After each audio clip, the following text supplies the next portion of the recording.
Hello everyone, myself Dr. Rajarshi Zavde, Assistant Professor, DG College of Commerce Satara. Today we are going to discuss about company laws and regulations. In introduction, a company is a form of business organization. The definition of the term varies or change by country to country. If we talk about India, we are having laws and the legislation on the company or the corporation. In general, a company is same as a corporation, which is a union of natural persons that has its own legal status that is independent from the persons involved. That means the company is different from its members or the persons. It is a creature of statute. What is this? Statute is nothing but the laws, rules, regulations, bylaws created by the government or the parliament. So it is a creature of statute. Company is created by law, and that's why it is a creature of statute. It is like a person created by law. That means this personality or legal personality of a company is created by law.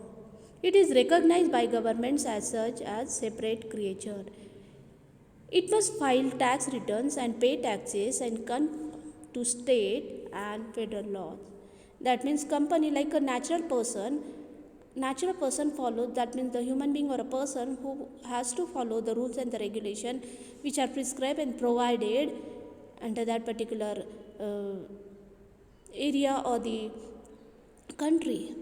So each person has to follow or abide by the rules and the regulation. Likewise, artificial person or a legal personality which is created by law, that is the company or the corporation, they need to also have to follow the rules and the regulations like a natural person. This separation of persons and corporation gives its special powers. Its status and capacity is determined by the law of the place of incorporation. So here if we are talking about the company or the corporation, so there are rules and the regulation regarding the companies. So there are amendments also. So if we talk about amendment or changes, that means there are certain changes in the laws which are very necessary to be done.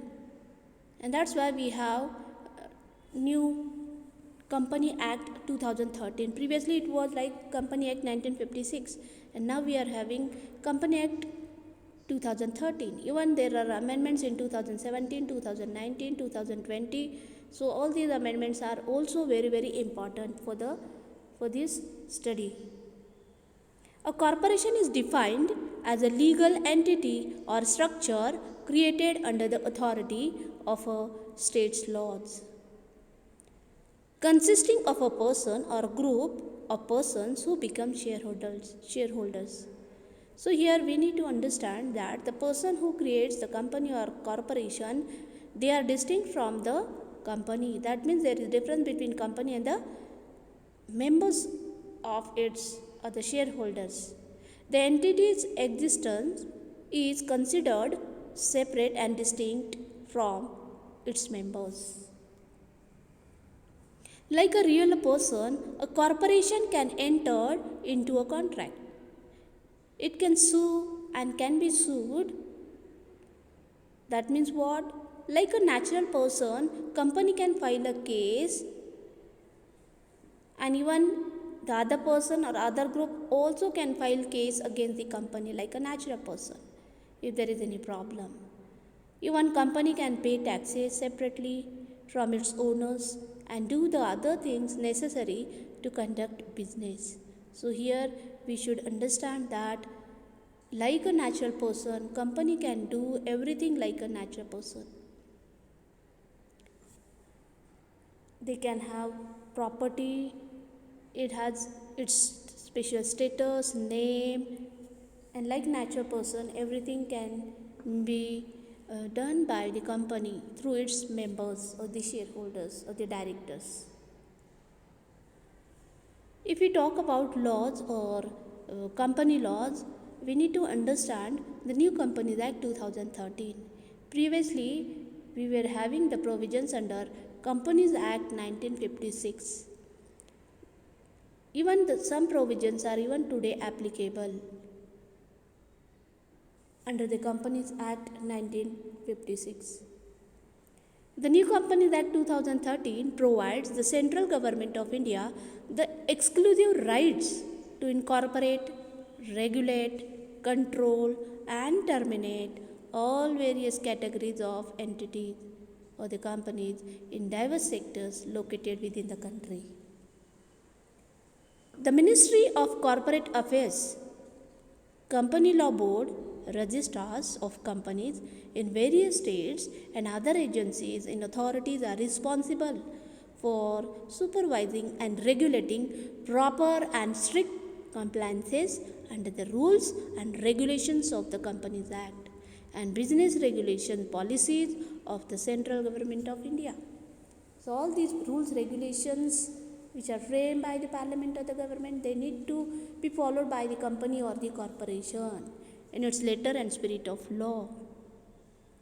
Apart from the formation and functioning of profit making and commercial entities like the private limited companies, partnership firms, sole proprietorship, public limited companies, one person company and unlimited companies, etc.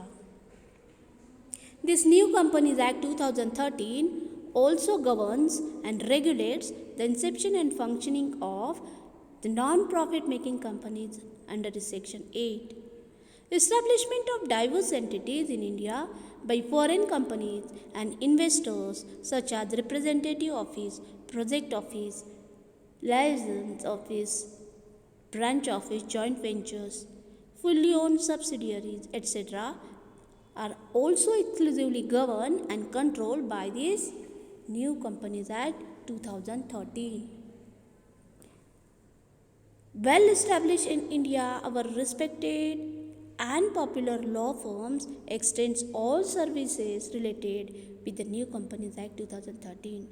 Governmental business regulation policies and international business to entities situated in all around the whole country. So here we need to understand that if we are talking about all these company law and the regulations, we need to understand even the national and the international perspective, because in this LPG era, liberalization, globalization and privatization, these laws are very essential to control and regulate the business of a company. Now we'll discuss about the syllabus.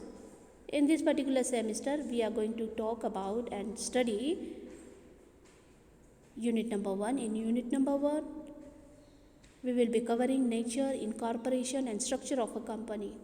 And there are subtopics like this: introduction to company law, introduction to other concerned regulations like SEBI, FEMA, Secretarial Standard by ICSI, then types of companies, incorporation of companies and procedures.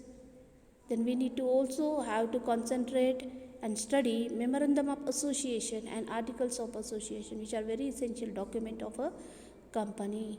Here in introduction, importance and format we need to understand.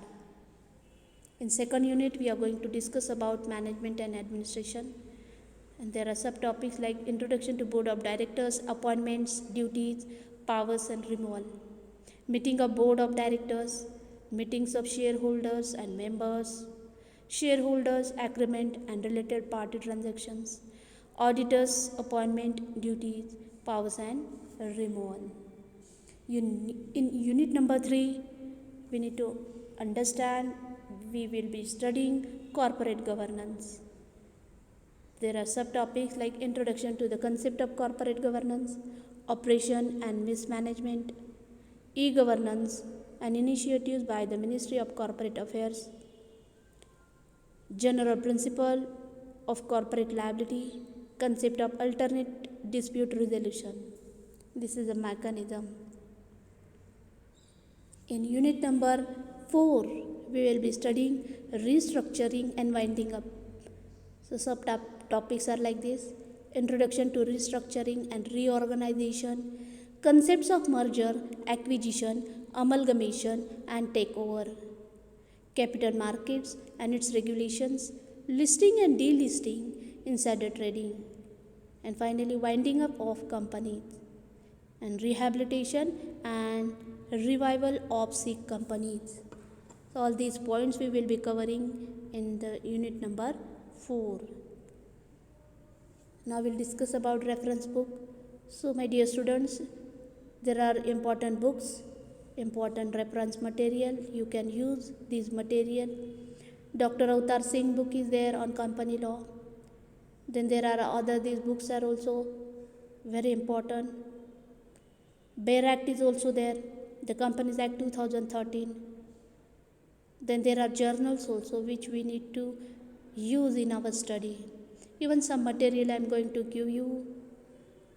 So kindly refer all this material for your study. So I would like to request you that please attend the lectures regularly. Thank you. Thank you, one and all.